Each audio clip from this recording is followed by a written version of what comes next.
Allez, on va commencer. Les questions. Il y a des gens qui ont...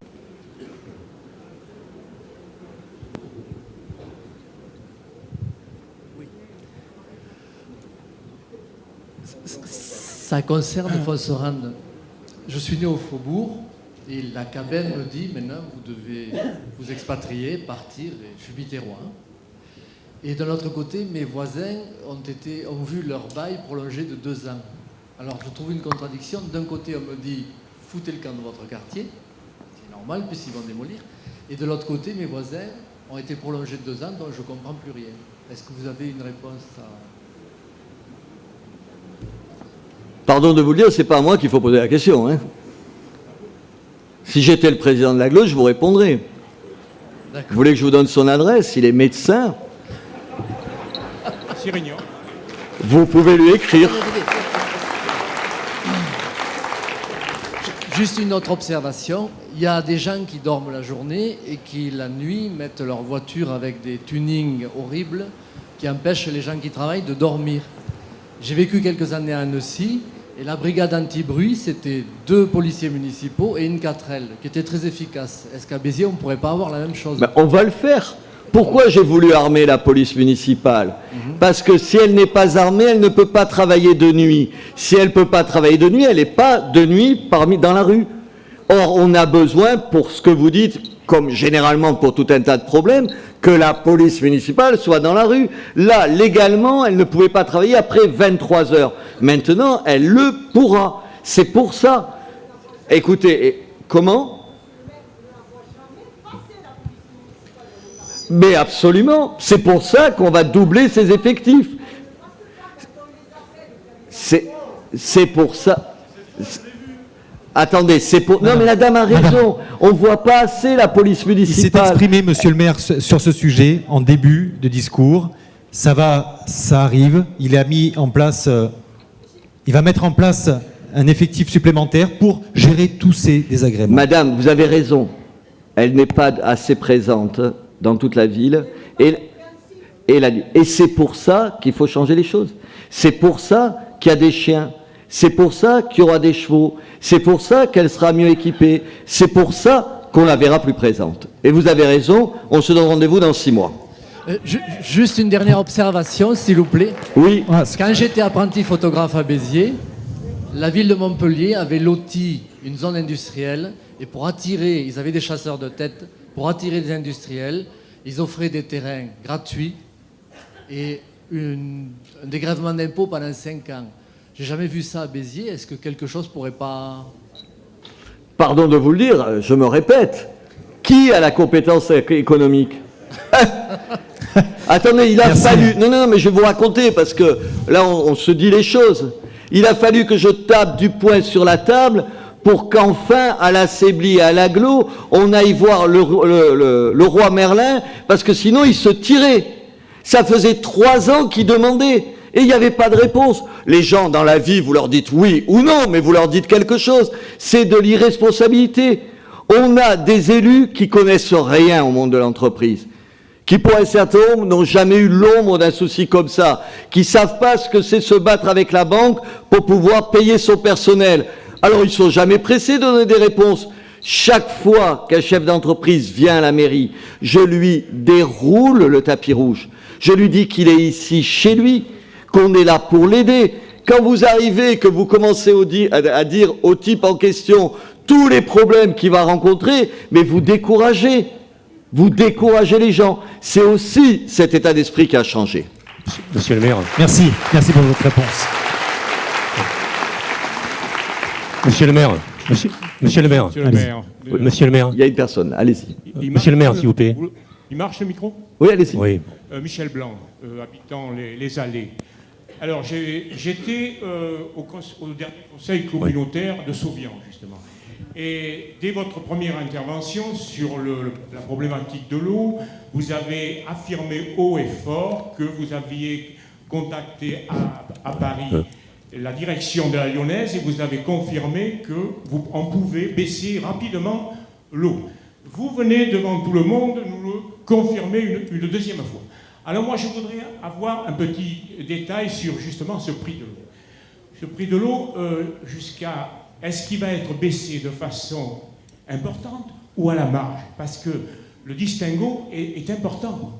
Et pour l'instant, moi, en étant à Sauvian ou venant ici, je ne sais pas de façon pragmatique, puisque vous avez renégocié avec la direction de la Lyonnaise, que vous ont-ils affirmé à ce jour-là? Attendez, comprenons-nous bien.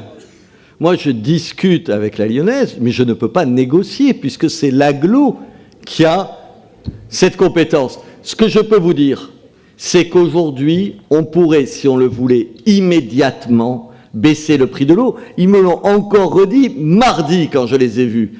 Je ne comprends pas l'entêtement de certains, je ne veux pas le comprendre ou ne l'entendre, sur ce qui se passe là. Mais vous savez, vous faisiez allusion, donc je ne vais pas revenir, je vous réponds à ça, mais je vais vous faire une allusion. Vous parliez des allées Paul Riquet. Que l'on connaît bien tous les deux. Attends, oui.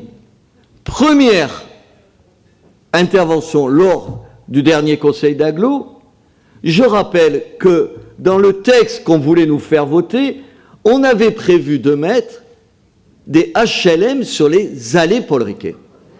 Permettez-moi de vous dire que j'ai dit non. Et oui, j'ai dit non.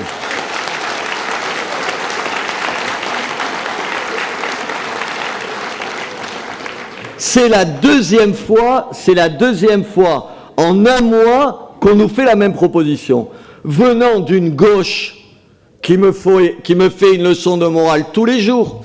Alors comme je suis un type curieux, j'ai demandé aux gens des services, prenons le leader de la gauche dans l'agglo. Monsieur Romero, maire d'Espondéan. Vous savez combien il y a de logements sociaux? Deux logements sociaux à Espondéan. Et il vient ici me faire une leçon de morale. Nous avons 6990 logements sociaux dans cette ville, que les villages, s'ils en veulent, ils les prennent.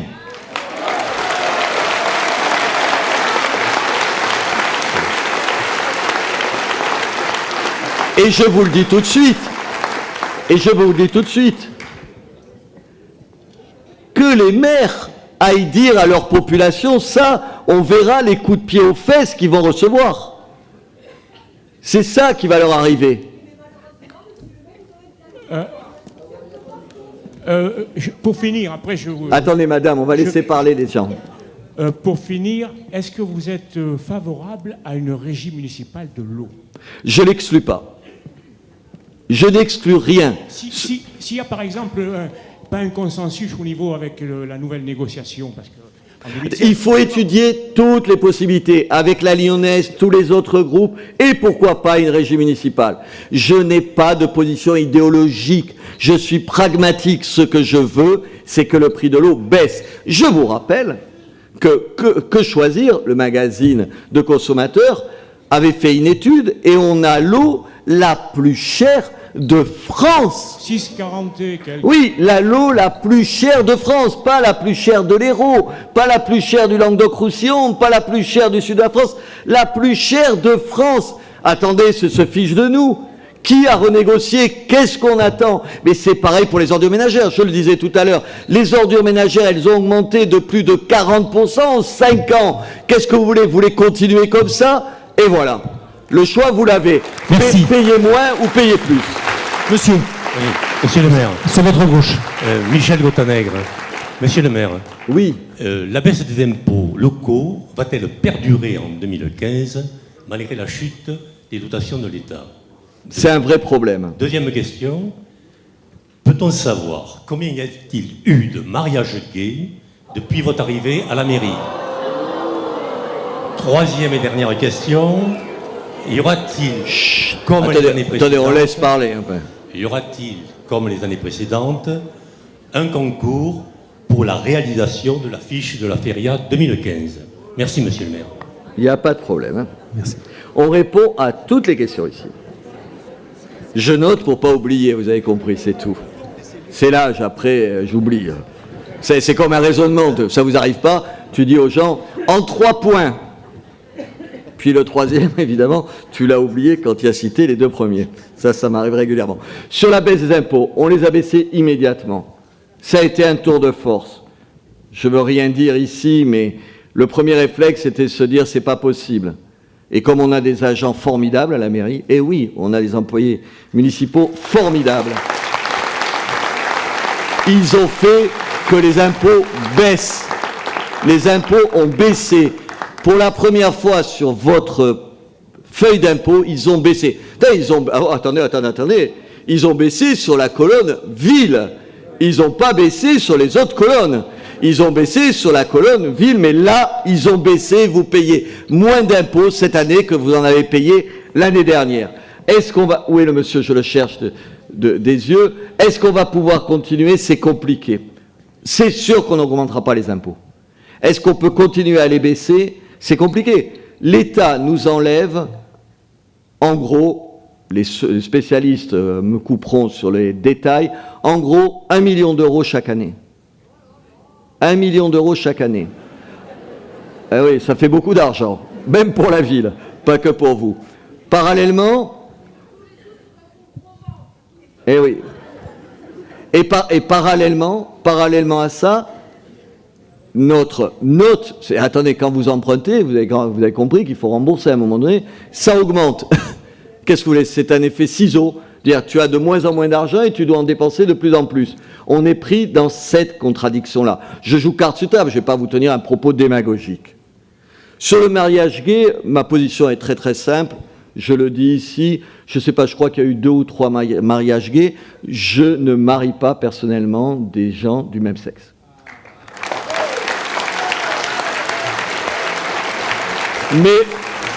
Mais comme je suis un républicain, que c'est la loi, je respecte la loi et il y a des conseillers ou des adjoints qui le font. Personnellement, je ne le ferai pas, c'est un problème de conscience. Chacun fait en conscience, je fais en conscience, donc je ne le fais pas. Sur les affiches, non, nous ne lancerons pas un concours d'affiches. Vous avez compris que j'ai envie de réinscrire la feria dans sa tradition. Je ne reviens pas sur la messe. On recommencera, je vous le dis tout de suite.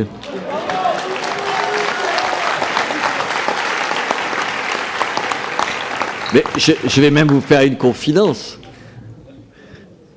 Vous avez vu qu'il y a la crèche maintenant dans la mairie. Vous n'êtes pas allé la voir? Il faut aller, elle est superbe, superbe. Vendredi. Mais moi, j'ai un privilège, je la vois avant vous. Merci pour vos réponses. Voilà, donc, voilà pour vos 3 questions, monsieur. Monsieur. Oui, bonsoir. Bonsoir. Je me permets de vous signaler qu'il y a un nouveau lotissement qui s'est créé il n'y a pas très longtemps, le Jardin de la Présidente, qui est vers la salle Zinga-Zanga. Et c'est le chemin de Colombier, anciennement Colombier. Et la traverse qui permet d'aller jusqu'au stade de la Présidente est très très mal éclairée. Et très récemment, je suis le président de l'association des copropriétaires. Il y a eu un cambriolage. Donc je tenais à vous demander d'essayer de mettre un éclairage, parce que c'est vraiment très sombre. Je ne sais pas si vous y êtes passé ou si vos collaborateurs y sont passés. Mais nous avons un sentiment d'insécurité dans ce quartier. Donc je vous demande si on peut se rencontrer.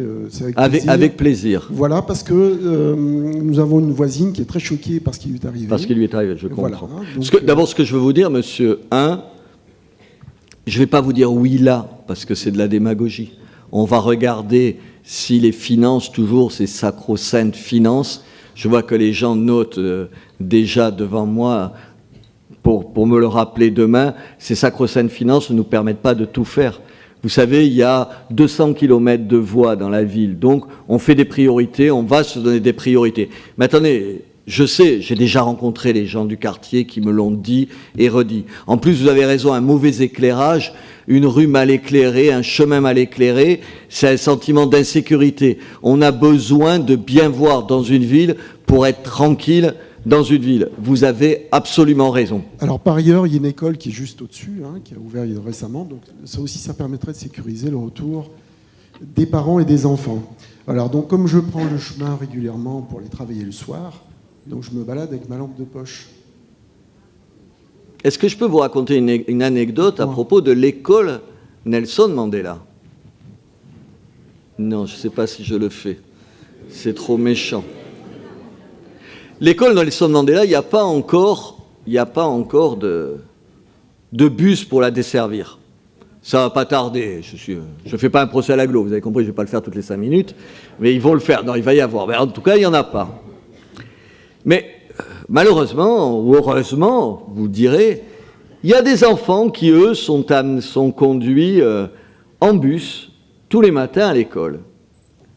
Il se fait que ces enfants, leurs parents occupent, vous savez, au carrefour Bro, là, le carrefour qu'on appelle Bro, sur la route de Narbonne, leurs parents occupent illégalement, ils occupent à plusieurs familles un bâtiment.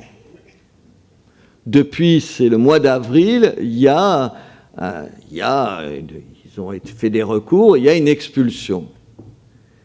Cette expulsion n'a pas été mise en œuvre, à l'heure qu'il est, parce qu'il y a ce qu'on appelle un diagnostic social pour savoir comment on peut faire pour ces enfants.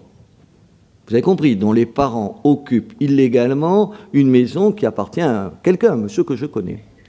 Résultat des courses du diagnostic social. Les seuls enfants qu'on va chercher tous les matins en bus pour les amener à l'école, c'est les enfants dont les parents ne respectent pas la loi. Mais enfin, vous imaginez? Ça veut dire... Enfin, attendez, mais c'est invraisemblable. Je vous raconte ça pour vous dire qu'on marche sur la tête dans ce pays. On marche sur la tête. Tout à l'heure, je le disais...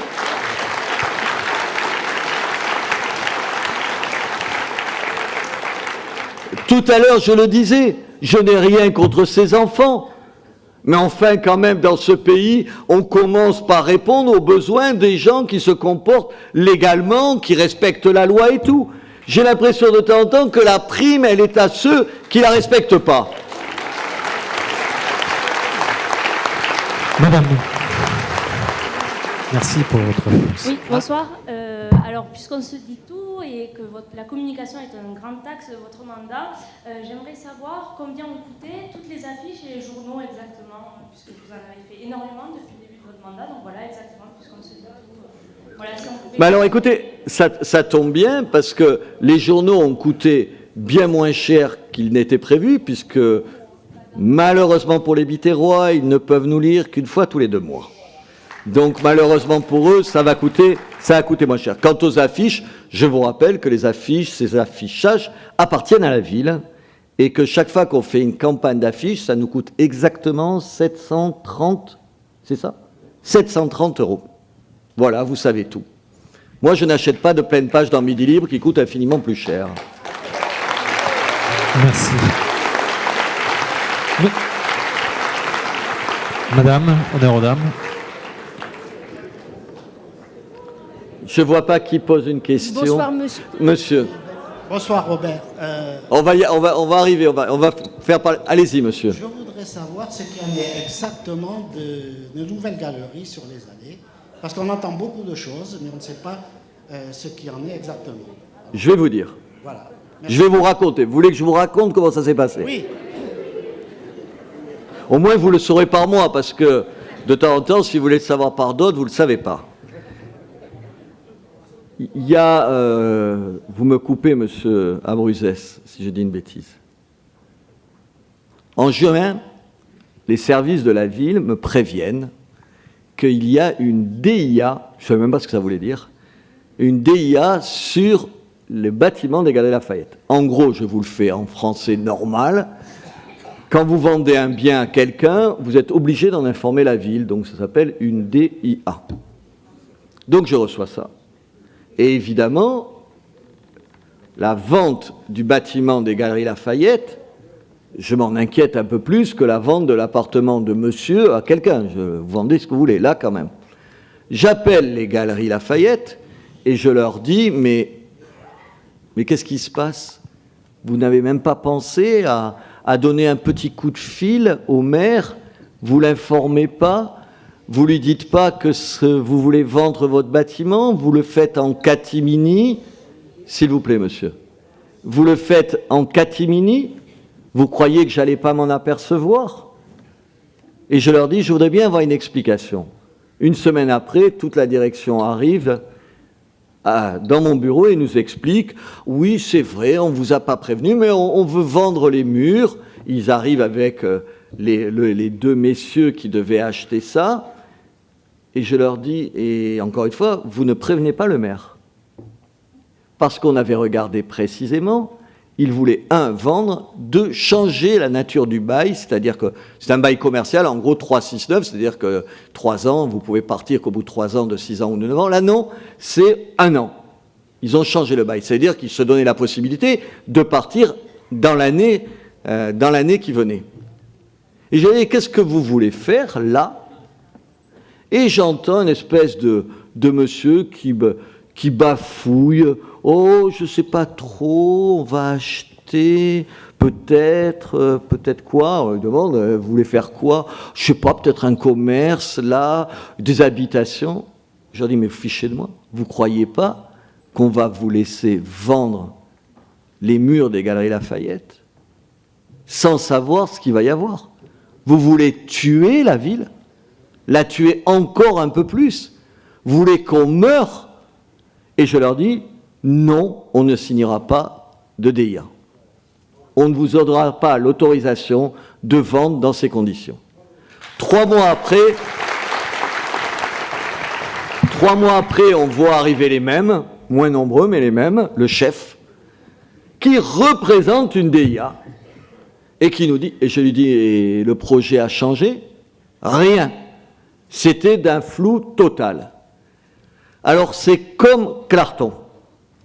C'est hors de question qu'un certain nombre de gens nous imposent ce qu'ils veulent dans notre ville. On ne le laissera pas faire. Et je leur ai dit, c'est ça, alors nous on va l'acheter, les Galeries Lafayette. Alors maintenant, quand vous rentrez aux Galeries Lafayette, vous touchez un peu les murs. Et vous vous dites que chacun d'entre vous, aujourd'hui, est un peu propriétaire des Galeries Lafayette. Merci. Madame, sur votre gauche. Je vais rajouter qu'en plus, c'est une bonne affaire pour la ville, parce qu'on l'a payé, je ne rentrerai pas dans les détails, un bon prix. Et on a un gros loyer. Et oui, parce qu'ils vous payent un loyer à vous tous. Un bon loyer. Pour l'instant, ça va, le loyer. Je ne sais pas combien de temps ça durera. Et surtout, on s'est donné le temps, maintenant, de trouver un vrai repreneur. Moi, je serais ravi que les Galeries Lafayette restent. Mais s'ils veulent partir, je ne veux pas d'une friche là et d'un truc vide pendant des années. On ne va pas l'accepter. Merci, monsieur le maire. Madame. Attendez, il y a un monsieur. C'est à vous après. Madame. Bonsoir, monsieur Ménard. Je voudrais savoir ce que vous comptez faire contre le logement indigne, les marchands de sommeil et les copropriétés dégradées et en difficulté financière concernant les plans de sauvegarde. On fait déjà. Pas assez. Il y a des gens... Écoutez, la semaine dernière, j'ai reçu une dame qui avait combien? 25 logements. Honnêtement, je n'étais pas seul, il y avait plusieurs personnes de l'administration municipale. J'étais sidéré, parce que j'avais les photos sous les yeux. Comment on peut loger des gens pareils? Comment on peut faire ça? C'est les mêmes qui vous disent qu'ils aiment leur ville, mais c'était mon chien, je ne le mets pas dans certains appartements. Non, mais je rigole pas. Ça vous aurait... C'est incroyable, avec un système pervers. Vous le savez, les gens, ils ont la CAF, donc ils se contentent du loyer de la CAF en se disant « on a toujours ça » et ils logent de façon indigne.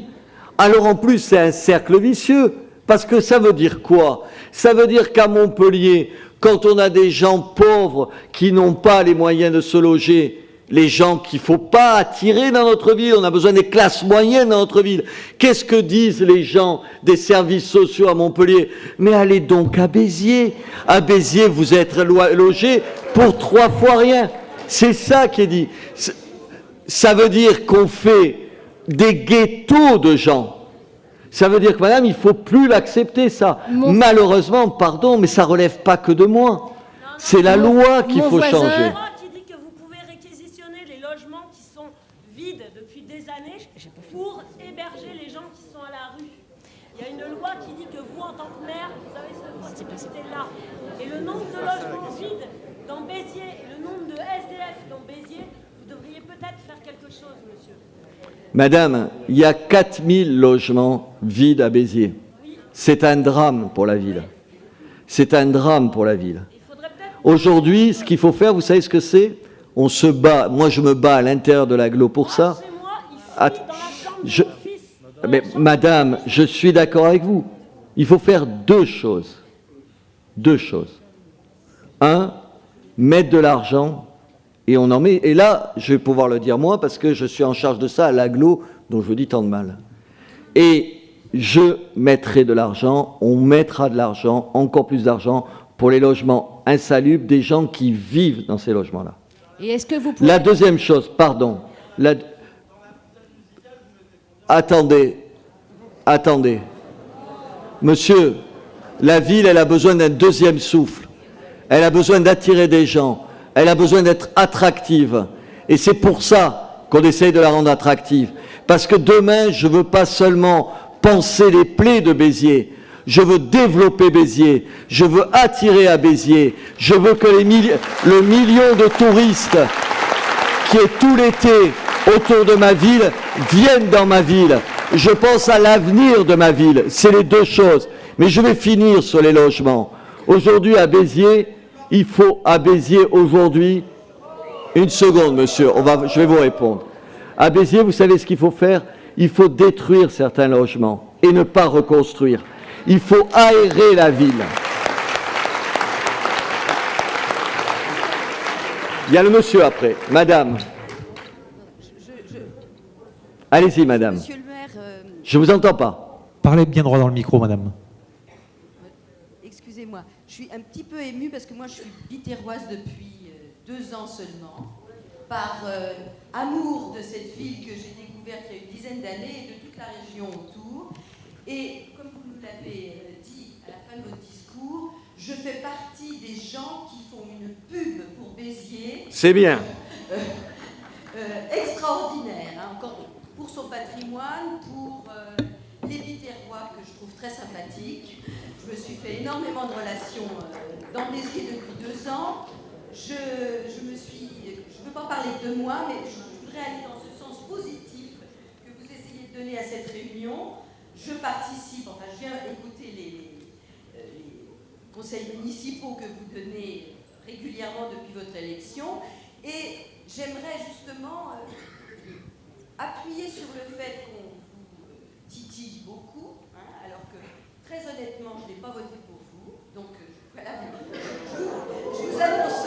Attendez, mais les gens voteront pour nous la prochaine fois. Non, voilà.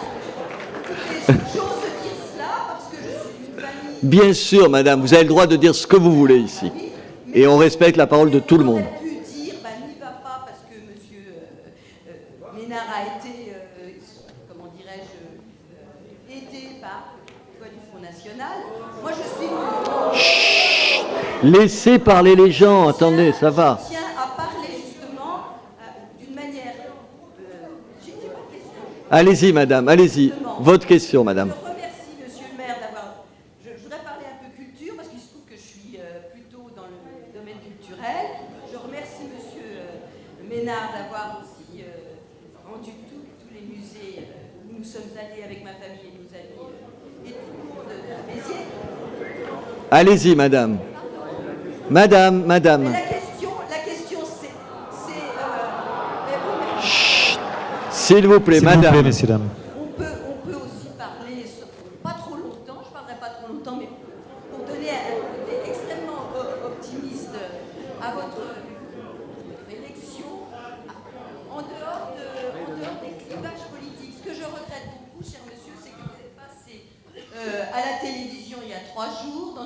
propositions très sympathiques et que Patrick Cohen vous a encore posé des questions sur le moyen de votre élection ici. Et personnellement, moi qui suis nouvelle biterrois, je continue à travailler à Paris jusqu'à ma retraite. Allez-y, madame, il y a plein de gens qui veulent parler. Écoutez, je voulais vous dire que j'étais en phase avec Béziers, en phase avec le sauvetage. Merci beaucoup, Merci. madame. Merci de votre témoignage. C'est important ce que dit la dame. Oui.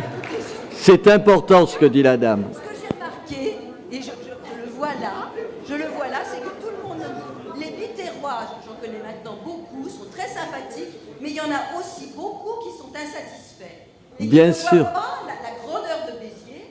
Je dois dire que Montpellier lui a fait beaucoup de mal depuis 40 ans. Hein, voilà. Parce que je suis tout cela depuis. Il y a un parisianisme à Montpellier culturel, politique. Madame, on va juste, s'il vous plaît. On Merci. va laisser la parole à... Merci Béziers. Merci à vous, madame. Monsieur le maire, s'il vous plaît, sur votre Oui. gauche. Nous avons donc des questions d'internautes. Nous avons certaines questions en ma possession, j'ai certaines questions en ma possession. La question est la suivante, elle a été posée comme celle-ci, elle est brute, mesdames, messieurs, elle n'a pas été changée ni modifiée. La question est la suivante. Par quels moyens et quand allez-vous entreprendre de donner un nouveau visage au centre-ville de Béziers, lutter contre les commerces communautaristes et les bars associatifs? C'est une question qui a été posée donc par un internaute. C'est un vrai souci. C'est pour ça qu'en conseil municipal, nous avons déterminé une zone dans le centre-ville, ça a été voté au dernier conseil municipal, dans laquelle nous nous sommes arrogé le droit de préempter les baux commerciaux. Pourquoi ? Parce qu'il y a certains commerces qu'on ne veut plus, et il y a d'autres commerces qu'on veut. Donc on veut se donner les moyens de peser sur les commerces qui sont dans le centre-ville. Il y a tout à... Écoutez, cherchez dans le cœur de ville une boucherie. Il y a les halles, en dehors de ça. Cherchez... Oui, mais ici, mais dès que vous remontez, il n'y en a plus. Je veux dire, il y a tout un tas de commerces de proximité qui ne sont plus là. Donc on s'est donné, là encore, un moyen un peu autoritaire de peser. Mais sinon, on laisse tout à volo. Et or ça, c'est hors de question. Donc, un, il y a une zone qui a été déterminée. Deux, on s'est donné les moyens, aujourd'hui, de préempter un certain nombre de baux pour pas laisser faire n'importe quoi. Merci pour votre réponse. J'en ai d'autres, aussi. Allez-y. La seconde. Allez, parce qu'il y avait Internet, on va quand même en prendre quelques-unes. Allez-y. Pourquoi la journée handicap au Palais des Congrès, qui a habituellement lieu fin octobre, n'était pas-elle présente cette année? Mais on a voulu la changer. Pourquoi on en a parlé ici? Parce que c'est une journée qui, au fond, s'adressait avant tout aux handicapés eux-mêmes. Le problème, c'est pas ça. Le problème, c'est de sensibiliser les gens qui ne sont pas handicapés. C'est-à-dire les gens qui peuvent d'un coup prendre conscience de ce que ça veut dire et des difficultés que ça veut dire. Ça veut dire que cette journée, on va évidemment la refaire. Il y a ici, je la cherche du regard, Laurence, qui s'occupe que de ça et qui travaille avec les associations. On va le faire pour qu'elles soient ouvertes, qu'elles permettent aux gens, comme 95% des gens qui sont ici, qui ne sont pas handicapés, pour les sensibiliser à cette question-là. Vous savez, l'intérêt, c'est pas de faire des choses en vase clos, c'est de sensibiliser la population, c'est ce qu'on va faire. Merci. Allez. La troisième, dernière, pour les internautes. Allez, quand même. une autre question sur les internautes. Qu'est-ce qu'ils veulent?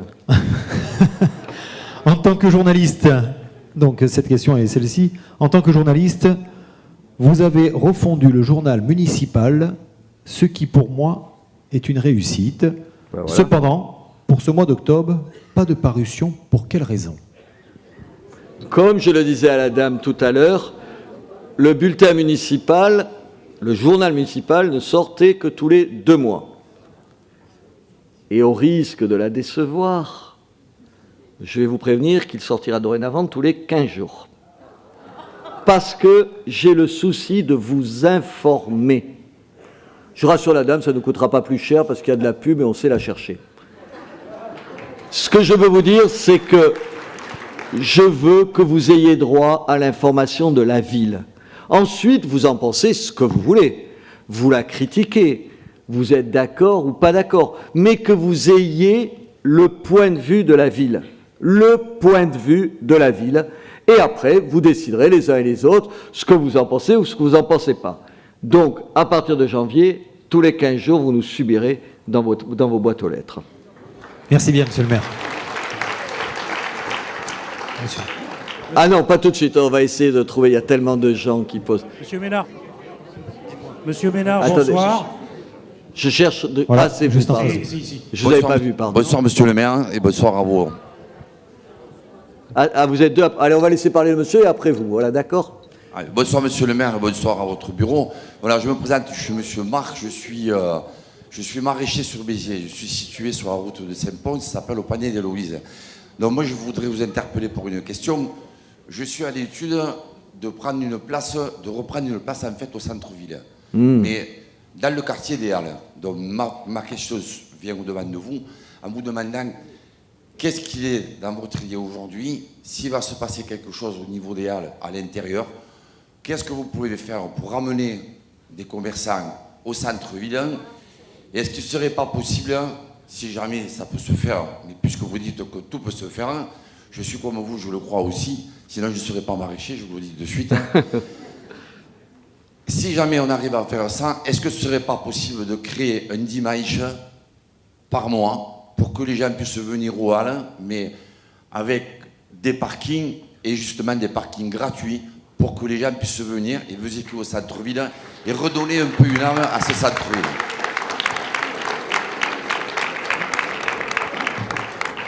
Vous savez, j'étais catastrophé.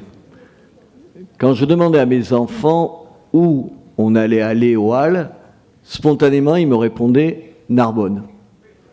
Et ça, pardon, mais c'est vrai. Et ça, je ne le veux plus. Je ne vois pas pourquoi on n'arrive pas à Béziers à avoir des Halles aussi bien qu'à Narbonne. On n'est pas plus nul que les Narbonnais. Ça veut dire que l'objectif que j'ai fixé à la direction qui s'occupe du commerce dans la ville, je ne sais pas si elle est là, je leur ai dit, je veux que les Halles soient pleines, que les Halles soient attractives, qu'on ait envie d'y aller, qu'on ait envie d'y faire nos courses. Alors, je vous prends, je le cherche du regard, je ne le vois plus, voilà. Je vous prends à témoin, venez aux Halles. Installez-vous aux Halles, il y a des places aux Halles. Je vais même vous dire quelque chose. Pendant 6 mois, vous ne la paierez pas, votre place aux Halles, pour que vous veniez.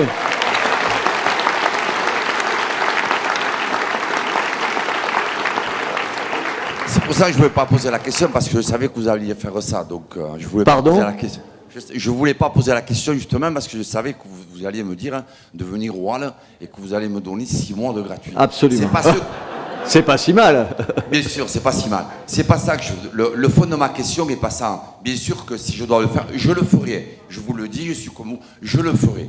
Voilà. Maintenant, le problème, c'est que dans le contexte que se trouve les Halles aujourd'hui, c'est un lieu mythique de Béziers avec un monument qui est historique et qui est magnifique. Aujourd'hui, moi, je vous pose la question de savoir qu'est-ce qui va se faire dans un temps court dans ces Halles. Il va se faire que, par exemple, le restaurant qui est fermé depuis combien de temps? Ça fait des années que ça dure, ça. Qui tue les Halles, ce truc fermé et tout. Ça y est, on en ouvre un autre, vous verrez, autrement plus beau, au printemps prochain. Voilà ce qu'on fait. Vous avez, dans les Halles en ce moment, 1, 2, 3, 4 vrais commerçants qui s'installent pour y faire vivre les Halles. Il faut, autour des Halles, revoir l'installation des voitures. Je vous rappelle que les parkings autour des Halles, ils sont tous gratuits le dimanche. Oui, et que, attendez, et je vous rappelle pour les commerçants, pour les Biterrois qui habitent là, qu'aujourd'hui, les parkings souterrains, ils coûtent exactement 2 fois moins cher. On a coupé par 2 le prix des places dans les parkings souterrains. Oui, c'est pas tout à fait rien quand même. Je suis au courant, ne vous inquiétez pas. Ce que je veux dire, c'est que c'est un bâtiment qui aurait besoin de faire de la réflexion à l'intérieur. Qu'est-ce qui pourrait se faire éventuellement pour essayer d'attirer justement d'autres nouveaux commerçants et d'autres façons de travailler? Aujourd'hui, la priorité, c'est de le remplir. Aujourd'hui, la priorité, c'est peut-être de changer les horaires. Aujourd'hui, la priorité, c'est de faire qu'il soit ouvert des heures et des heures durant au moment des fêtes et pas simplement que ça s'arrête à 13h. C'est ça les priorités. Je suis en train de convaincre, j'ai encore reçu un courrier cet après-midi d'un certain nombre de commerçants, des halles, qui me disaient maintenant nous on va être ouverts l'après-midi, vous savez, autour de Noël. C'est pour ça que j'ai refusé qu'un certain nombre de manifestations se tiennent ici même au Palais des Congrès, parce que ça faisait une concurrence déloyale aux halles et au centre-ville. Vous savez, il faut faire les deux. Il faut arrêter la concurrence terrible qu'a représenté hier le Polygone et les zones franches, pour le centre-ville. Mais en même temps, je vous le dis, les zones franches, d'abord j'avais vu qu'une question qui m'avait été posée par je ne sais plus qui me disait pourquoi vous ne faites pas une zone franche. C'est fini, on ne peut plus en faire, elles s'arrêtent toutes au 31 décembre. Mais le mal a été fait. Sauf que le mal a été fait, je ne peux pas changer ça. Le polygone, on peut en penser ce qu'on veut. Le polygone, je ne vais pas mettre une bombe sur le polygone. Il faut faire maintenant... Non, je ne le ferai pas. Je plaisante. Maintenant, ce qu'il faut faire maintenant, c'est faire que le polygone, ce soit un atout pour le centre-ville.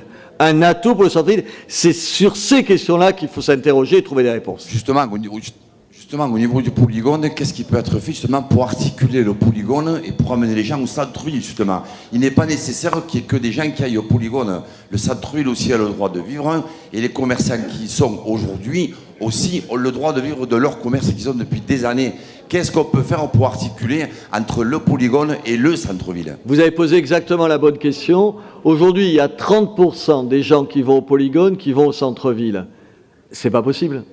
Donc, il faut imaginer un moyen pour que le polygone, ce ne soit pas quelque chose qui vide le centre-ville, mais que, par exemple, Zara, qui s'est installé là et qui est un vrai succès, que les gens qui viennent, parce que vous aimiez ou pas Zara, il y a des gens qui viennent depuis Perpignan ou Carcassonne pour aller au magasin Zara, il faut que ces gens-là, à partir de là, on leur dit, mais il faut aussi aller au centre-ville. C'est tout le pari qui est notre pari, et vous verrez, je ne peux pas vous le dire là aujourd'hui, mais on va se donner rendez-vous régulièrement, on ne va pas se retrouver une fois tous 8 mois, et puis on arrête de se voir, on va se voir régulièrement, et dans quelques mois, je vous donnerai des réponses à ça. D'accord, merci beaucoup, bonne soirée à vous. Merci. Oui. Ah, il y a un micro monsieur, derrière. oui. Ah. Monsieur Ménard, bonsoir. Bonsoir. Je voudrais vous reparler des incivilités et de la police municipale sur Béziers. Je vais vous faire part d'abord d'une réflexion que j'ai vécue avec mon épouse cette semaine. Je suis commerçant à Béziers depuis 10 ans. Je reçois 1500 clients par jour, 50 000 clients par mois. Je n'ai jamais vu un seul policier municipal depuis 10 ans. Vous êtes où? Rhin et Danube, en face d'Intermarché. Les policiers, il y a 2 jours, qui stationnaient dans la station pour verbaliser les gens qui prenaient l'essence interdite. Je parle des gens adultes, monsieur, madame, qui peuvent payer. Mais par contre, 2 gamins qui n'avaient pas de casque à 14 ans, qui sortaient de la station en grillant toute la politesse et la priorité aux autres voitures, on leur dit rien. Et ma femme a dit aux policiers, mais pourquoi vous leur dites rien? Ah non, mais on les connaît, on ne veut pas avoir d'histoire avec la famille. Monsieur le maire, ma question est la suivante. Je pars à la retraite le 1er novembre 2015, c'est-à-dire dans 1 an. Est-ce que j'ai l'espoir de voir un jour un policier municipal venir me serrer la main, boire un café chez moi, et au moins que je connaisse un prénom d'un policier municipal, au moins un? J'en ai marre également de voir des clients toute la journée qui ont peur, qui viennent la trouille au ventre, qui cachent leur porte-monnaie, leur carte bleue, parce qu'ils ne se sentent plus en sécurité. Monsieur... Je vis au quotidien. Il n'y a pas une journée où ma femme, qui a 60 ans, se fait insulter des noms des jeunes femmes qui travaillent sur la route de Colombier, pour pas être plus précis. Il n'y a pas une journée où ça n'arrive pas. Mais monsieur... Des vannes de fer, j'en entends. Oui, je sais. Monsieur... Que peut-on faire? D'abord, vous avez ma parole qu'il y aura un policier qui viendra vous voir. Et là, je vous en remercie. où est le chef de la police? Il est là. Il va le faire. Bon. Ensuite, je vais vous dire, non, mais je vais essayer de vous répondre. C'est une question importante que vous posez. Mais monsieur, c'est toute la France qui va à volo. Monsieur, comment... J'étais tout à l'heure devant des gosses, devant l'hôtel de ville, qui me parlent, mais j'ai juste envie de leur ficher 2 gifles. Si jamais je m'amuse à le faire, vous savez à qui on donnera tort? Aux gosses qui m'insultent ou à moi qui leur aurais donné 2 gifles? D'après vous? Attendez, vous croyez que je les fais pas, les rappels à l'ordre? Attendez, non, madame, attendez, il faut arrêter de me dire ça. Quand j'ai dit que les gens qui ne viendraient pas au rappel à l'ordre et qui auraient, non, arrêtez, et qui bénéficieraient par ailleurs des aides du CCAS, je leur retirerai les aides, on m'a fait un procès pour ça. Enfin, monsieur le maire, pour conclure et repasser le micro à quelqu'un d'autre, je voudrais dire quand même quelque chose qui me touche. Avant les élections, j'avais un client, un bon client, qui est d'ailleurs dans votre municipalité, dans votre conseil municipal, qui est souvent à Paris, mais qui vient très souvent faire son plein chez moi. Il vient aux automates, parce que c'est plus facile, on prend avec la carte bleue.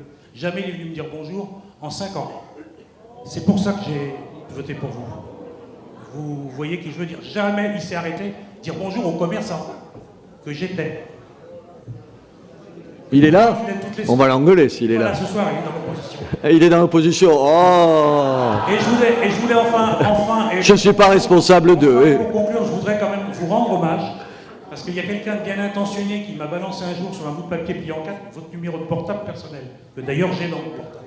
Je vous ai appelé le 20 août, et vous avez répondu tout de suite. Je vous ai alerté sur un problème de loi concernant la vente d'alcool pendant la feria, et notamment en station-service. Pour vous rappeler... On l'a interdit, vous l'avez vu. Vous avez réagi très vite, puisque 2 jours après, les 12 stations de Béziers et tous les commerces de nuit avaient reçu une lettre interdisant de vendre de l'alcool à partir de 20h. Et je voulais vous en remercier, parce que c'était vraiment très réactif. Merci. Merci beaucoup, monsieur. Monsieur. Est-ce que je peux juste vous concéder que je ne vais pas donner ici à tout le monde mon numéro de portable? En revanche, je vous précise que... Oui, attendez, je le donne à beaucoup de gens, vous avez remarqué. En revanche, je vous rappelle que je reçois tous les mercredis tous les Biterrois qui le demandent. Tous les Biterrois. Attendez, madame, qu'est-ce que vous dites? Bien sûr, pas de suite. Mais attendez, comment vous voulez que je fasse? Je ne peux pas recevoir 72 000 personnes comme ça du jour au lendemain. Oui, il faut attendre. Eh oui, il faut attendre. Qu'est-ce que vous voulez que je vous dise? Ceci dit, si vous parlez beaucoup, vous n'avez qu'à venir à la mairie à 7h du matin, je vous recevrai. Parce que j'y suis. Merci. Monsieur, juste devant la scène, monsieur le maire. Ah pardon, oui, je cherchais du regard. Permettez-moi, monsieur le maire, de dire 2 mots devant cette assemblée. Mon intervention, c'est un constat et non une question. Mes chers Biterroises et Biterrois, quand on entend monsieur le maire dire « Je suis le maire de tous les Biterrois », ça reflète que monsieur le maire est un homme de rassemblement, d'ouverture, et c'est un homme d'espoir. Avec ces mesures, il veut faire de Béziers une ville exemplaire. Il veut faire de Béziers une ville exemplaire. C'est-à-dire, il veut, il veut faire de Béziers une Miss Biterroise. Pour monter sur le podium, la lauréate doit avoir certaines qualités, doit répondre à certains critères. C'est ce qu'il cherche, monsieur le maire, en éliminant tous les défauts et tous les points noirs de la ville.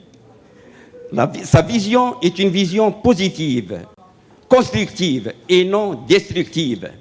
Moi, personnellement, j'en suis sûr que l'homme avec un grand H, M. Robert Ménard, qui a sillonné pas mal de villes, y compris la Syrie, village Maloula, résoudra sans aucun doute certains problèmes malgré les nombreux inconvénients qui résultent. Merci. Soyons à ses côtés comme il est à nos côtés. Merci, monsieur le maire. Merci, monsieur. Merci de votre intervention, monsieur. Merci. Ce que je veux vous dire,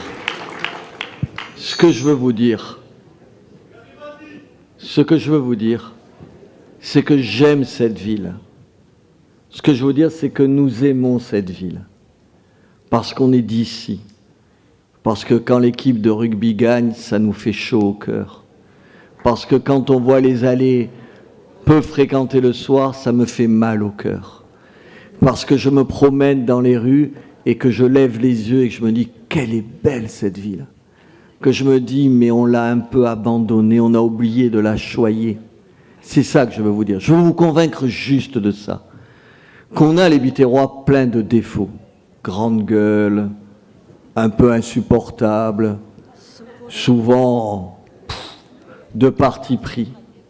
Mais en même temps, on aime cette ville et que personne, plus jamais, nous la prendra, nous la malmènera, nous obligera à y vivre en se disant « mais c'est pas possible, qui a osé faire ça à Béziers ?» Voilà, c'est ça que je veux vous dire. Je veux vous convaincre de ça et vous dire, madame, vous me disiez, je ne peux pas recevoir tous les Biterrois tous les jours. Attendez, madame, bien sûr que c'est dommage. Attendez, qu'est-ce que vous voulez que je dise? Je ne vais pas recevoir les Biterrois du matin au soir. Ce que je veux dire, c'est que je prends plaisir à me promener dans Béziers. Vous me voyez dans Béziers, je vis en plein cœur de Béziers.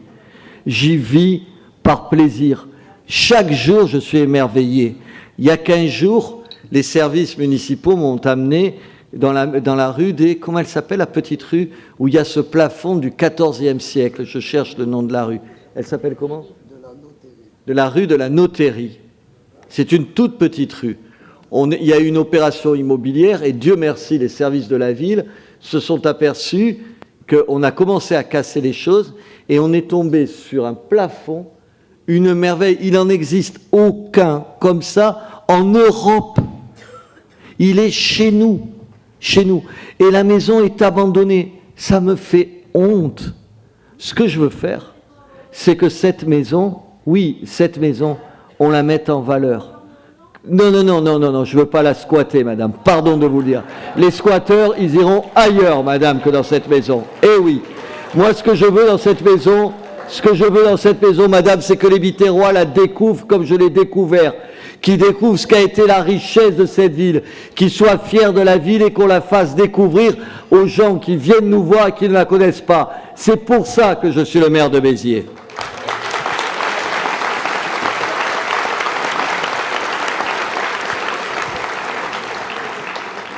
Qui a le micro? Sur votre gauche, au fond. Allez-y, bien sûr. Attendez, j'arrive.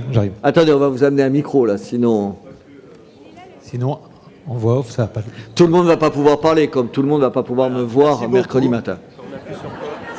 Bonsoir. Je peux parler, vous m'entendez? Très bien. Bon, alors je m'appelle Philippe Touché. Il y a 22 ans, je suis atterri à Béziers par hasard. Donc j'ai beaucoup travaillé pour la ville, la région, étant donné que je suis peintre en bâtiment. Donc j'ai organisé beaucoup de chantiers, dont l'hôpital de Béziers au départ. Donc ça, c'est pas grave, ça s'est passé. Donc maintenant, j'ai évolué, j'ai 52 ans, je suis âgé, et je viens d'organiser... Il va nous démoraliser. Il y a plein de gens âgés ici. Alors, je viens de réactiver une association. J'ai essayé de venir vous voir pour vous en parler, mais vous étiez trop occupés, c'est normal. Donc moi, j'ai continué. L'association vient de naître, elle s'appelle Nouvelle France. Nous sommes là pour vous aider, pour aider la France. Parce que ce n'est pas qu'ici que c'est le bordel. C'est partout dans toutes les villes de France. Voilà, c'est tout ce que j'ai à dire et c'est moi qui fais la conclusion. Merci de votre intervention, monsieur. Je partage la conclusion avec vous, vous en doutez. Voilà, écoutez, je vous propose, quelle heure est-il? Allez, on va regarder, parce que je me suis engagé. Voilà, il est 10h moins 10. Qu'est-ce qu'on fait? Allez, on fait un quart d'heure de questions encore. Monsieur Ménard. Madame. Voilà. Monsieur Ménard. Ah ben attendez, Yes. je sais pas, où sont les Sur micros? votre gauche, monsieur le maire. Allez, madame, Voilà. c'est à vous. Madame. Monsieur le maire, bonsoir. Bonsoir, madame. Je voudrais vous vous demander ce que vous pouvez faire pour ces vitrines du centre-ville qui sont brisées, qui sont en mauvais état et qui donnent une mauvaise image de la ville. Vous avez raison. Moi, il y a des façades qui me scandalisent. J'ai vu des façades à côté, tenez, je ne sais plus qui parlait tout à l'heure, des Halles, en face des Halles, mais c'est un taudis. Il y a une façade rue de la République, quand vous prenez la rue de la République de la place de la Victoire et que vous allez vers les Halles, c'est un taudis. J'ai demandé au service de voir comment on pouvait mettre en demeure les gens, de mettre leurs façades dans des états. Par ailleurs, elles sont parfois dangereuses. Dans la rue française, vous avez une façade où les vitres sont abîmées. Qu'est-ce qu'on attend? Bien sûr que je vais mettre un terme à ça. Par ailleurs, vous verrez, on va refaire, c'était pas une idée de moi, et je trouve que c'est une bonne idée, je rends hommage à ceux qui l'avaient. Il va y avoir 13 ou 15 commerces, c'est 13 ou 15, je sais plus. 15 commerces cet hiver, à partir de c'est 15. À partir de Noël, qui seront transformés des magasins vides en boutiques de Noël. Vous vous rappelez, en espérant demain que les gens resteront là. Et ensuite, vous avez vu, on essaye de changer la ville. Changer la ville, c'est aussi l'aspect de la ville. Mais c'est vrai qu'il faut à un moment donné arrêter de supplier les gens de faire les choses. Vous avez vu que j'ai rendu obligatoire le ravalement des façades sur les allées Paul Riquet et la place Georges Jaurès. Pardon de vous le dire, mais quand vous dites une fois, 2 fois, 10 fois, 20 fois aux gens de ravaler, de nettoyer leurs façades, c'est obligatoire, je vous rappelle, tous les 10 ans. Qu'ils ne le font pas 20 ans, 30 ans, 40 ans d'affilée, à un moment donné, vous vous dites bien, on va le rendre obligatoire. Et en plus, ils ont des aides pour ça. C'est pareil pour les vitrines.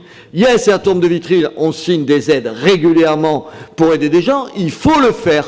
On ne peut pas, écoutez, nous on ne peut pas changer la place de la Citadelle, en faire une vraie place où on a envie d'aller le soir, honnêtement. Le monsieur me dit combien ça va coûter. Qui d'entre vous va se promener sur la place de la Citadelle le soir?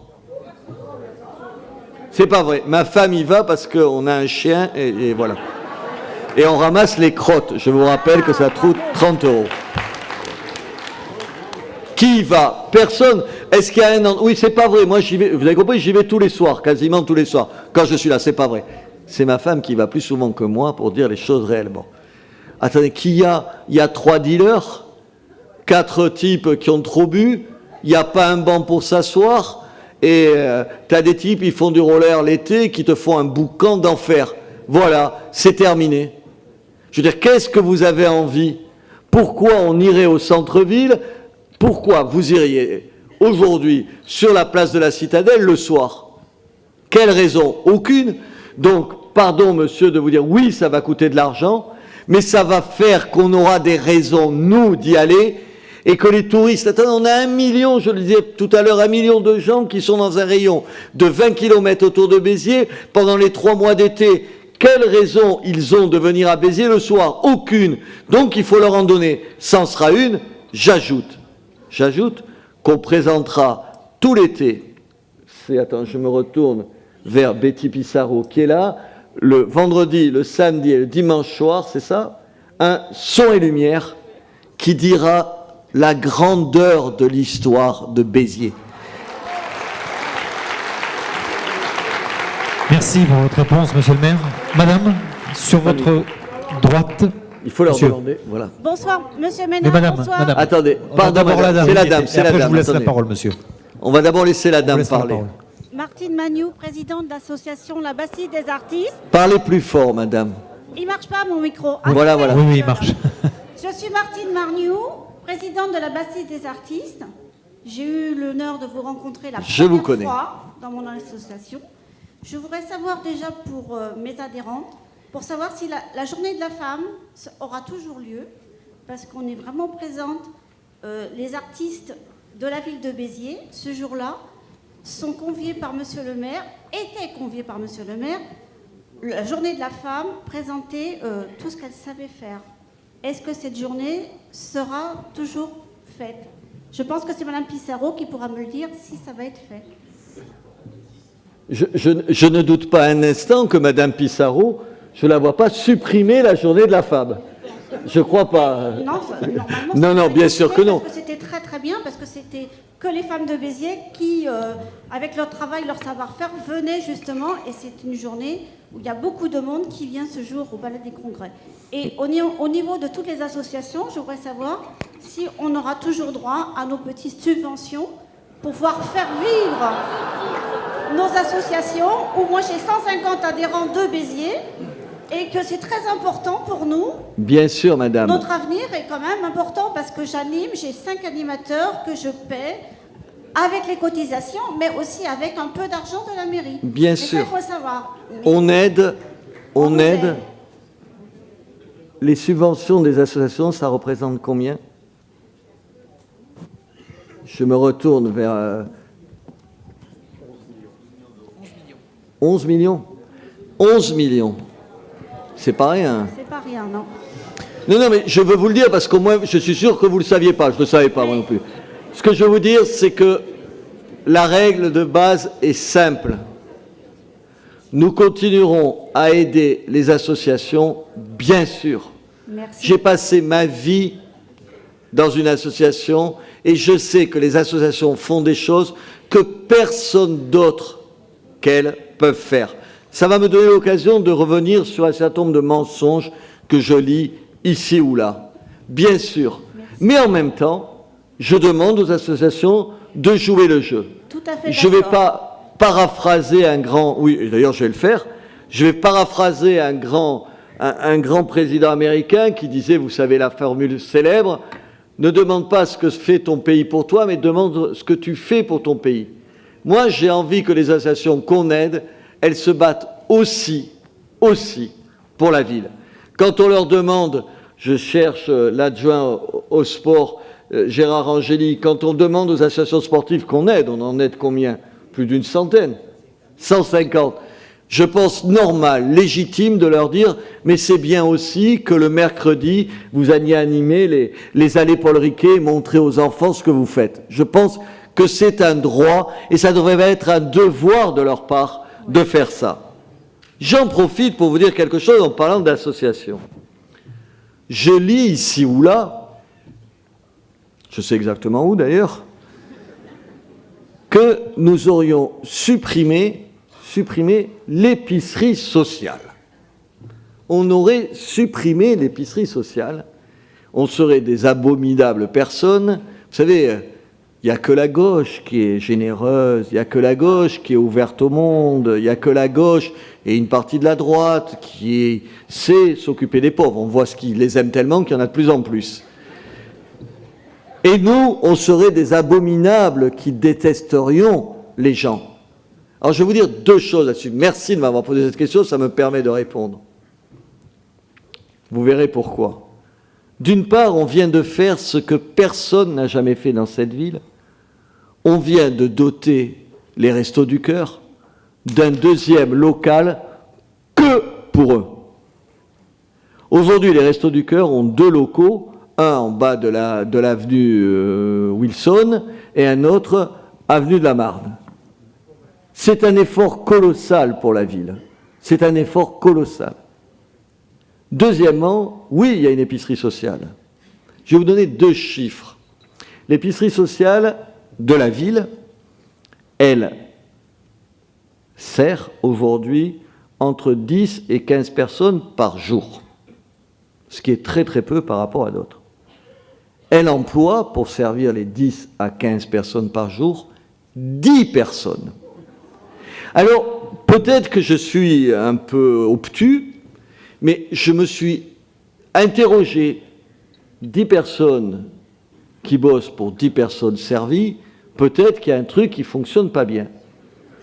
Et ce que j'ai fait, c'est avec le Conseil général, et on l'a voté à l'unanimité au CCAS, au Centre communal d'aide sociale. On l'a voté tous à l'unanimité. On s'est dit, mais on va arrêter avec ce système-là.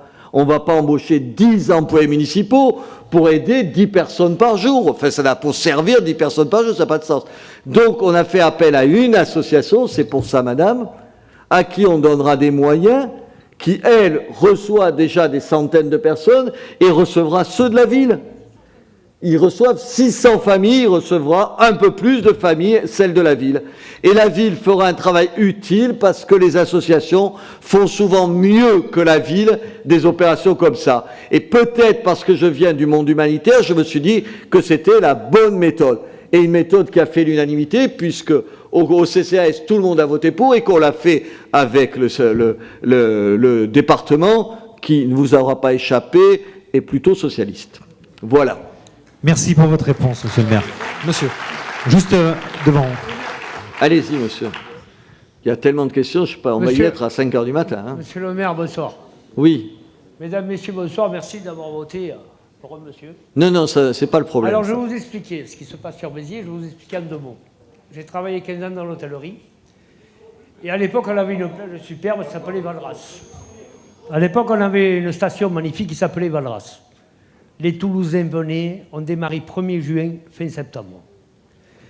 Et après, j'ai vu commencer à se dégrader dans les années 98. Je suis parti à Montpellier, la Grande Motte, j'ai fini à Saint-Tropez. Et j'ai connu Béziers à l'étranger. Je vais vous expliquer ce que les Biterrois à l'étranger parlent de Béziers, des investisseurs qui voulaient investir à Béziers. Ils ne m'ont pas écouté, ils ont toutes les affaires sur le dos, ils sont partis en Espagne. Vous avez des Biterrois en Espagne, des Biterrois en Asie, des Biterrois en Amérique du Sud, je repars au Brésil, j'ai envoyé 14 Biterrois, ils ne reviennent pas. C'est qu'une histoire de mentalité, d'histoire sur une ville. À l'époque, qui c'est qui faisait bouger Béziers? Je jouais au rugby. Estève, Vaquerin et tout ça. Le Languedoc-Roussillon nous enviait. Les Narbonnais venaient, les Narbonnaises, Perpignan, Montpellier, tout le monde venait. Et Béziers, c'était une ville de l'endroit.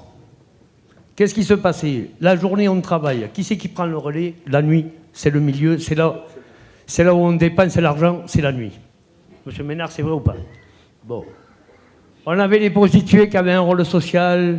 Essayez d'être court parce qu'il y a tellement de questions. Non, mais court, mais c'est là le problème. Le problème, il est là. Je vais vous expliquer la question. À l'époque, on avait un maire ministre des anciens combattants.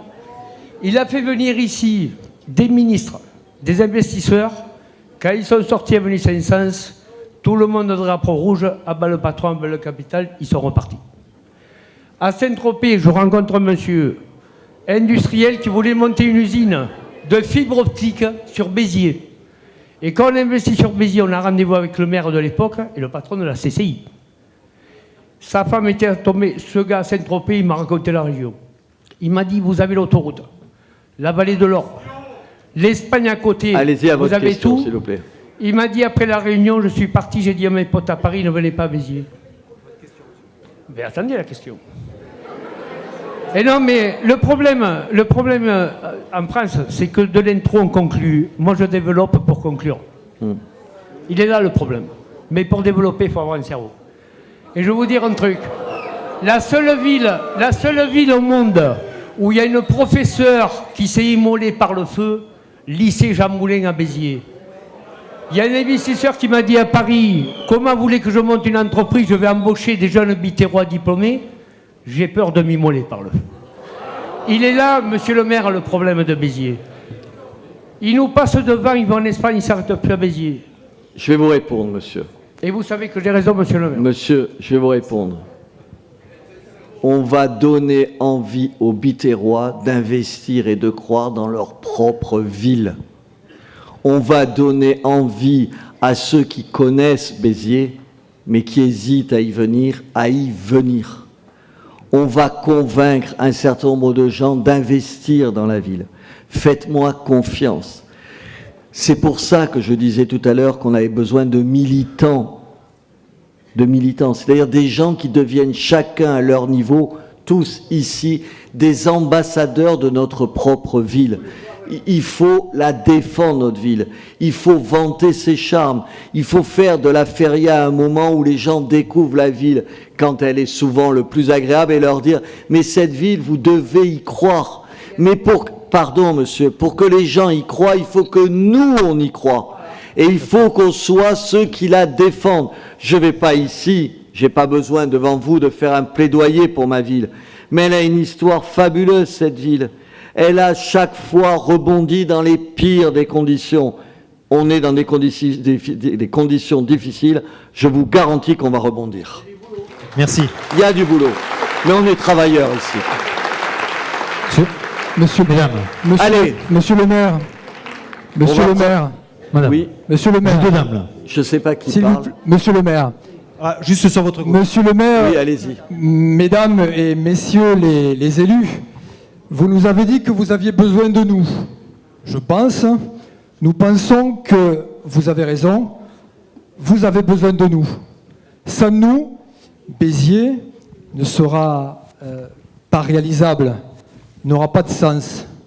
Vous avez des idées, vous avez des connaissances, vous avez des compétences, vous avez la volonté de réussir. Nous avons aussi cette volonté, ces compétences. Vous devez, si vous voulez réussir à Béziers, savoir innover pour réunir ces connaissances et ces compétences. Nous sommes là pour ça, tous. Je voudrais finir cette phrase, cette intervention en citant Théodore Monod qui disait, je vais retrouver mes notes, l'utopie n'est pas quelque chose d'irréalisable, mais d'irréalisé. Aujourd'hui, c'est à nous d'agir. Vous, mais aussi nous, et toute votre équipe. Merci. Vous avez absolument raison. Bravo. Madame. Oui, monsieur le maire, je voulais vous demander, né à Béziers, rue de la République, les circonstances de la vie font que je suis revenue habiter au centre-ville. On a un énorme problème de stationnement sur la rue de la République. Les gens qui habitent, on ne peut pas se garer 2 secondes pour aller chercher son courrier et on prend des PV tout le temps, à chaque arrêt. J'en suis à une somme assez importante. Bon, alors que peut-on faire, sachant qu'il y a quand même une autorisation de 7h à 11h de se garer, puisqu'on baisse les bornes pour les livraisons? Est-ce qu'on ne pourrait pas faire un arrêt-minute avec une carte pour les riverains? Alors on nous dit, allez au parking de la Madeleine. Moi j'y suis depuis qu'il est ouvert, le parking de la Madeleine. Mais le temps de poser, quand on vient les courses, ou prendre son courriel à la voiture, 35 € de PV. 35 € de PV. Le jour où j'ai déménagé, 135 € de PV. Écoutez, alors, que comptez-vous faire? Attends, c'est un problème compliqué, honnêtement. Vous me dites ça, et je reçois sans arrêt des gens qui viennent me dire que les gens sont mal garés, pourquoi on ne met pas plus de PV, et ça suffit. Attendez, je vous dis, moi je suis pris là. Est-ce qu'il faut... C'est un débat qu'on a eu, je cherche Odette Dorier du Regard. C'est un débat qu'on a eu. Est-ce qu'il faut, dans la rue de la République, mettre, comme on en a mis par exemple, je ne sais pas, on vient de le faire sur la place du Forum devant la mairie, des arrêts minutes? C'est un débat qu'on a. Attendez, moi je ne vous dis pas, et Odette ne vous dira pas plus que moi, qu'on a raison sur tout ce qu'on fait. Je cherche Yvon Martinez aussi. Non, on tâtonne, on modifie des choses. L'idée c'était de dire, il faut que le maximum de gens aillent se garer dans les parkings souterrains. Attendez, non mais vous, le parking de la place de la Citadelle, il est à moitié vide. Je vous le dis la réalité. Donc on s'est dit... Attendez, je vous dis ce qu'on essaye de faire. J'essaye juste de vous expliquer. Donc on s'est dit, les parkings souterrains, ils sont à moitié vides, donc on va baisser le coût, c'est ce qu'on a voulu faire, de moitié quand même, c'est pas tout à fait rien, pour que les gens aillent s'y garer et qu'il y ait plus de place à l'extérieur, en dessus, sur la chaussée. Maintenant, on s'est dit, on va faire 2 sortes de places de stationnement, certaines où on paye, vous savez, comme ça, à l'heure, et d'autres avec des arrêts minutes. Avec des arrêts minutes, c'est-à-dire qu'en gros, vous avez les disques bleus, 45 minutes gratuites autour des halles et tout, et après, vous prenez un PV si vous ne partez pas. Peut-être qu'on n'en fait pas assez, peut-être qu'il faut en mettre ailleurs, on va le regarder, on peut en parler avec vous. De tout ça, vous avez les élus, ils sont à votre disposition. Bien sûr.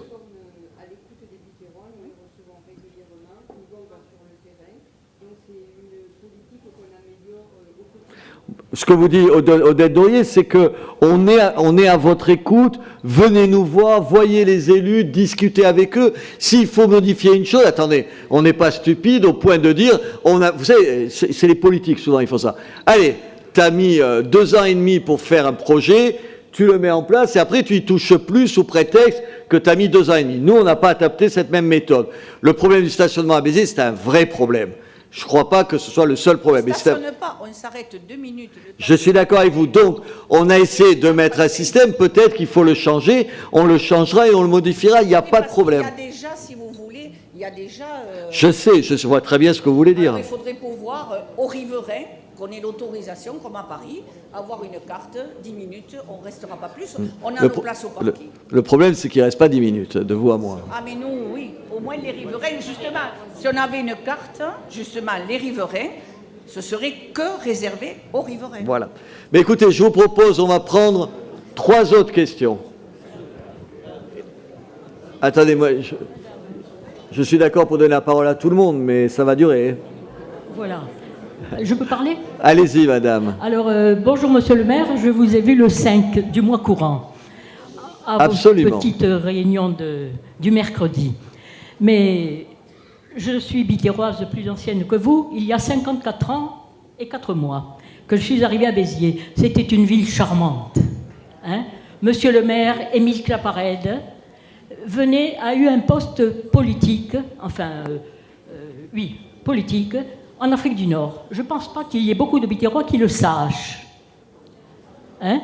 Il était secrétaire d'État aux affaires franco-marocaines, monsieur Émile Claparède. Voilà, sénateur-maire. Les maires successifs, monsieur Brousse, monsieur Balmigère, monsieur Fontès, tous ces maires ont eu la possibilité de gérer la ville, d'être président de l'hôpital, d'être président de la culture, donc le conservatoire de Béziers, les sports, la piscine, tout ça. Monsieur le maire était le premier magistrat de la ville, donc respecté. Je vois que toutes ces fonctions prédominantes et en charge de monsieur le maire ont été transférées à l'agglomération. On ne sait plus pour qui voter, qui sont les Biterrois, quelles sont les personnes qui bénéficient davantage. Je trouve que dans les communes, je me rends souvent dans une commune qui fait partie de l'agglomération, il y a eu, à partir de 2010, des services, des locaux sociaux. Nous sommes tous quelqu'un de la société, nous sommes tous un cas social. Voilà, nous faisons partie de la société. J'aimais beaucoup Béziers il y a 54 ans. Je vous disais en début d'année, je veux fuir Béziers. Je ne veux pas mourir à Béziers. Voilà, je l'aime encore, Béziers, mais j'aimerais bien que les écluses restent la propriété de monsieur Paul Riquet, qui a mis sa fortune pour ce canal. Parce que si... Attendez, je vais vous répondre, madame, on va essayer. Voilà. Madame, il faut croire dans la ville. Il ne faut pas vous... Attendez. Non, mais attendez, je ne vous ai pas coupé, je vais juste essayer de vous répondre. Je suis un maire différent. Voilà. Je suis un maire à 100%. Je ne rêve pas d'une carrière politique. Non. Je veux juste m'occuper de Béziers. Uniquement de Béziers. À 100% de Béziers. Tout le temps de Béziers. Pour tous les Biterrois. Quel que soit leur vote, quel que soit leur sentiment à mon égard, j'y consacrerai toute mon énergie. Et c'est pour ça qu'on réussira. On a eu ici des maires qui se sont servis chaque fois de Béziers comme d'un marchepied pour leur carrière politique. Ça, c'est terminé. Voilà. Alors, je veux dire... Attendez, on va donner la parole à d'autres gens, madame, sinon... Merci, allez, madame. Il y a un monsieur là, on va lui donner, qui a envie, et ensuite... Allez-y, monsieur. Bonsoir, monsieur Ménard, bonsoir, mesdames et messieurs. Moi, je souhaitais juste aborder 3 choses qui semblent qu'on ait un peu oubliées. L'ordre, les inondations, la navigabilité, parce que je vais me permettre qu'une minute pour donner un exemple. Il y a presque 20 ans, on a soumis tout un projet, en croyant naïf, à M. Frêche, en expliquant, puisque c'était pour les élections régionales. Et croyez-moi que la navigabilité, il l'a pris, mais pour Montpellier, puisqu'il y a peut-être une personne sur 5 qui sait que la mer est à Béziers sur 1 kilomètre. Alors dire qu'il n'y a pas de possibilité d'habiter, c'est absurde. Il n'y a pas que le centre-ville, que j'aime bien, mais il y a aussi autre chose. Dans les inondations, il y a plusieurs milliers de personnes qui sont concernées, et il y a 1477 hectares qui sont concernés par les inondations. On pourrait, si on voulait, puisque Fresh avait repris toutes nos idées, mais pour l'appliquer pour Montpellier. Parce que les idées que vous amenez, c'est les vôtres jusqu'à ce qu'ils les prennent. Le Bétain, c'était quand même un grand homme, que j'ai viré aussi. Mais sur Béziers, on peut faire beaucoup de choses, et j'espère qu'on devrait se rencontrer, qu'on aborde tous ces sujets. C'est tout. Mais aujourd'hui, on n'a pas trop parlé. On n'a pas parlé de tous les projets, vous avez raison. C'est vrai que quand j'ai entendu Georges Frêche comme vous dire, au fond, pourquoi on ne ferait pas de Montpellier-sur-Mer, pourquoi on ne relierait pas, grâce aux Lèze, Montpellier et la mer, tout le monde a dit « Ah, mais c'est un fou furieux et tout », et vous apercevez que les grandes utopies, elles sont juste les projets de demain. Il faut avoir les mêmes ambitions. Je ne vois pas pourquoi cette ville n'aurait pas d'ambition. Je ne vois pas pourquoi on serait toujours à jouer petit bras. Je ne vois pas pourquoi il n'y a pas des idées géniales qui jailliraient ici de la ville et qui la transformeraient. Bien sûr que je me suis penché sur cette question-là. Il y a les inondations, il y a un certain nombre de réponses qui sont en train d'être apportées à ces questions-là. Bien sûr qu'on se pose la question, attendez, on est une ville où on a à la fois un fleuve, l'Orbe, et le canal du Midi. Vous pouvez vivre à Béziers sans le savoir. La ville, elle tourne le dos au canal du Midi et à l'Orbe. Il faut réouvrir la ville du côté de l'eau du canal du Midi et de l'Orbe. Il faut inventer. Figurez-vous. Non, mais attendez, c'est même pas ça. Est-ce que vous... Attendez, monsieur, laissez-moi finir. Monsieur, attendez. Au Port-Neuf, je suis d'accord avec vous. Attendez, monsieur au Port-Neuf, il n'y a pas d'eau et d'électricité pour les gens qui s'arrêtent en bateau. Vous avez entendu? Au Port-Neuf, il n'y a pas d'eau et d'électricité. Alors, attendez, c'est ça qu'il faut changer. Comment, nous, il faut qu'on attende, il y a combien? Il y a 10 ans qu'il n'y a plus d'eau et d'électricité. J'ai vu des tours opérateurs me dire, de toute façon, nous on ne demande plus. Vous savez, il y a des bateaux qui passent. On ne leur donne plus le conseil de s'arrêter à Béziers parce que de toute façon, tu ne peux pas mettre de l'eau et de l'électricité. Quand un bateau s'arrête, c'est ça. Attendez, on en est là. Il n'y a pas une aire de stationnement pour les camping-cars. Il n'y en a pas. Vous voulez que je vous dise les choses comme ça? Je suis stupéfait tous les jours de découvrir ça. Attendez, c'est pas des projets mirobolants, mais on en a de plus fous que ça. Moi, je me suis dit, on va lancer une monnaie locale. Ouais. C'est pas du tout une bêtise. Une monnaie locale, créer une monnaie locale pour favoriser l'emploi de l'argent dans la ville. Moi, je n'exclus aucune idée parce que je pense que Malville, elle mérite le mieux. Le mieux. Laissez-moi finir. Je n'ai pas passé ma vie à rouméguer, à me dire « Ah, Montpellier nous bouffe la laine sur le dos, patati patata. » C'est fini. On est rentré en résistance. Je suis attaché par ma ville, je suis attaché à ma ville, et maintenant je vais réussir pour ma ville. Et on aura d'aussi beaux projets que Frêche les avait. Le problème, c'est qu'on n'a jamais eu un maire ici de la taille de Georges Frêche, au-delà des choix politiques. Merci pour votre réponse, monsieur. Monsieur le maire. Monsieur le maire. Non, pardon. Monsieur le maire, s'il vous plaît, Bien sûr. C'était juste pour vous dire merci. Attendez, qui parle là? Je ne sais pas qui parle. Sur votre gauche, monsieur le maire. Sur votre gauche. Pardon. Bonsoir. Non, il y a une... Monsieur le maire, c'était juste pour vous dire merci, parce que grâce à la mairie,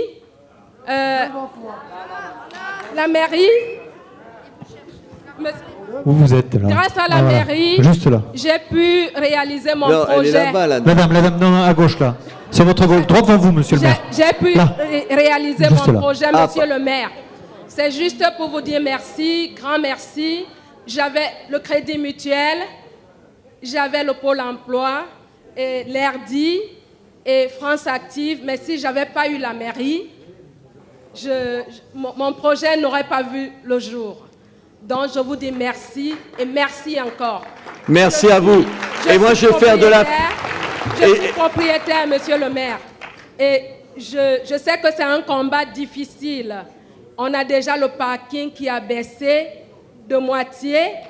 Aujourd'hui, on peut mettre 2 voitures, monsieur le maire. Mais ce combat de taxe foncière, je sais que c'est un combat difficile. Mais on attend toujours. Merci, monsieur le maire. Merci à vous. Puis alors, je vais faire de la pub. Il faut aller manger chez la dame. Si vous aimez manger africain, elle fait une cuisine camerounaise fantastique. Eh oui. Merci bien. Oal. Qui c'est qui me parlait du Hall tout à l'heure? Je ne sais plus où il est. Votre gauche. Allez, Oal, il faut aller à côté d'elle. Elle est fantastique. Allez, on va faire la dernière question. Vous êtes d'accord? Monsieur, bonsoir. Allez, on va faire 2 questions. Le monsieur et la dame. Allez-y, monsieur. Très bien. Je vous remercie. Je vous en prie. Alors déjà, première parenthèse, je voudrais dire que je suis diplômé et vu l'argent que je fais gagner à mon patron, il n'a pas envie de s'immoler. Donc je voudrais rappeler ce qui a déjà été très bien rappelé pendant toutes ces conversations, que les aînés peuvent croire aux plus jeunes comme nous écoutons les aînés, premièrement. Deuxièmement, vous m'avez un peu devancé en réalité, puisque ce que je voulais aller vous demander, c'est que, effectivement, comme beaucoup de personnes ici, je ressens une certaine colère sur certains points, notamment sur les voyous qu'il y a au coin des rues, mais certains voyous, voyez-vous, il y a 2 semaines, on a appris que le président de la Commission européenne, ancien Premier ministre du Luxembourg, avait autorisé à 350 multinationales, dont AXA, BNP Paribas, le Crédit Agricole, de ne pas payer d'impôts. Nous payons tous des impôts ici. Ils ont notre argent dans leur banque. Cet état de fait nous dépasse tous. Je pense que cet état de fait nous dépasse tous. Et j'allais vous poser la question, mais vous en avez parlé, de la monnaie locale. Est-ce que vous pouvez peut-être nous en dire un peu plus, nous expliquer ce qu'il en est? En 2 mots, on en parlera une autre fois, mais en 2 mots, il s'agit de proposer une monnaie locale. Vous gagnez parce que 1 euro, je sais pas quoi, un écu, disons que ça s'appelle, on va pas changer un écu avec l'Europe, c'est vraiment pas une bonne idée. Un écu, la nouvelle monnaie, elle représente 1 euro. Mais quand vous l'achetez, vous la payez légèrement moins. Donc vous faites une affaire, mais cette monnaie, vous ne pouvez l'utiliser que dans le biterrois. Ça veut dire que c'est de l'argent qui restera que pour les commerces locaux et qui fera travailler les biterrois. Or moi, je l'ai dit, je donnerai toujours l'avantage aux biterrois et aux commerces biterrois. Mais on en reparlera une dernière fois. Allez, une dernière Monsieur question. le maire, bonsoir. Bonsoir, madame. Bonsoir. Voilà, je suis parent d'élèves, en fait, et j'ai entendu que vous allez vous occuper des écoles. Et je voudrais vraiment que vous me promettez ce soir de pouvoir s'occuper de cette petite école de Pélisson maternelle. Et il y a très longtemps qu'on demande un point d'eau dans chaque classe. Vraiment, je vous... Quelle école? École maternelle Pélisson. Très bien. On n'a pas de point d'eau dans chaque classe. Nous avons un point d'eau tout au fond du couloir, où il y a les toilettes, mais dans chaque classe, nous n'avons pas de point d'eau. Je vous le demande en face, pouvoir être étudié rapidement. Vous avez l'adjointe chargée des écoles qui ne va pas l'oublier tout de suite, madame Frey. Les écoles, je le disais tout à l'heure, quand on en a visité, surtout Albert, quand on a visité, elle est venue me voir en me disant « Robert, il y a des choses qui ne peuvent pas durer ». On a commencé par l'école des Oliviers, immédiatement, parce que ce n'était pas possible. Là, je suis allé donc à l'école Gaveau-Massé, c'était quand, en début de semaine, lundi, on est allé. On va faire des travaux, mais en même temps, pourquoi on fait des travaux? Parce qu'il y a du travail, parce qu'elle a besoin d'être remise en état. Mais aussi, vous savez pourquoi? Vous l'avez vu. Parce qu'un gamin de 7 ans de l'école elle-même a saccagé son école. Il a 7 ans. 7 ans. Et quand on a vu la directrice, qui est une dame fantastique, avec une équipe d'instituteurs, de maîtres et de maîtresses, je trouve que le mot est plus joli, fantastique, il nous disait la somme d'incivilité, d'agression dont ils sont victimes. C'est-à-dire qu'il faut faire les deux, madame. Il faut faire les travaux, et on présentera, vous le verrez, un plan de remise en état des écoles, Mais il faut aussi remettre de l'autorité, de l'ordre dans les écoles. On ne peut pas faire l'un sans l'autre. Monsieur Ménard. Merci pour votre réponse, monsieur le maire. Monsieur Ménard, j'ai une question. Oui. Bonsoir. Alors, Oui. voilà, je voulais savoir, je suis maman célibataire depuis peu, j'ai divorcé, j'ai un petit garçon de 4 ans. J'ai fait une demande d'HLM depuis septembre et je n'ai toujours pas eu une seule visite, au moins une lettre disant que mon dossier a été pris en compte. Voilà, donc je vis encore sous le toit de mon ex-mari, ce qui est très compliqué de vivre chez une personne qu'on ne peut plus supporter ou qu'on ne s'attend plus par rapport à un enfant de 4 ans.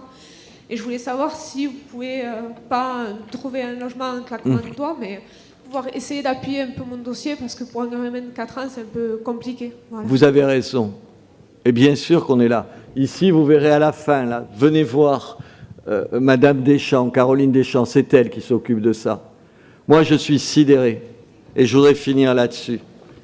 Je suis sidéré, parce que vous me permettez de le dire, tous les mercredis, je reçois des Biterrois et des Biterroises. Et oui, mais il faut attendre des fois, oui, madame. Et vous savez ce qui me saute aux yeux? Qu'est-ce qu'ils viennent me voir? Pourquoi ils viennent me voir? Parce que pour eux, le problème, c'est le boulot d'abord. Le boulot d'abord. Et les logements, quand ce n'est pas le boulot et le logement. Et qu'aujourd'hui, pardon de le dire brutalement, la ville, il faut, et la municipalité que nous représentons, il faut qu'elle s'occupe des Biterrois et des Biterroises. On ne peut pas, madame, à la fois répondre à vos besoins légitimes, et vous allez voir, madame Deschamps, et en même temps accueillir toute la misère du monde. On ne peut plus. Ce pays ne peut plus le faire. Notre ville ne peut plus le faire. Bien sûr, je le comprends tout à fait. Et voilà, c'était juste pour dire un petit peu, au moins pour les HLM de Béziers. Mais on va le faire. Merci, mais je comprends tout à fait que je suis un cas. Et, Non, vous n'êtes pas un cas. Vous êtes les gens. On est dans la même situation et qu'on est tous un peu dans la même misère. Voilà. On est là pour vous aider. Mais aujourd'hui, il faut s'occuper d'abord et avant tout de ceux qui sont ici. De ceux qui sont ici. Comme il faut s'occuper ici et avant tout des gens qui vivent dans notre pays. D'abord d'eux, avant les autres. C'est juste ça. Mais je ne veux pas finir. Je ne veux pas finir sur ces mots-là. Je veux vous dire que je suis content de vous voir. Je veux vous dire que j'espère que ce plaisir est partagé. Je veux vous dire qu'on se retrouvera régulièrement pour parler tous ensemble. Parce qu'on a besoin, j'ai besoin d'entendre, de vous entendre, d'entendre vos propositions, vos applaudissements, ils nous font chaud au cœur, vos critiques aussi. On est là à votre service. On est là qu'à votre service. Toute l'équipe qui est ici, elle est là pour vous. On n'est pas là pour nous. On est là pour vous.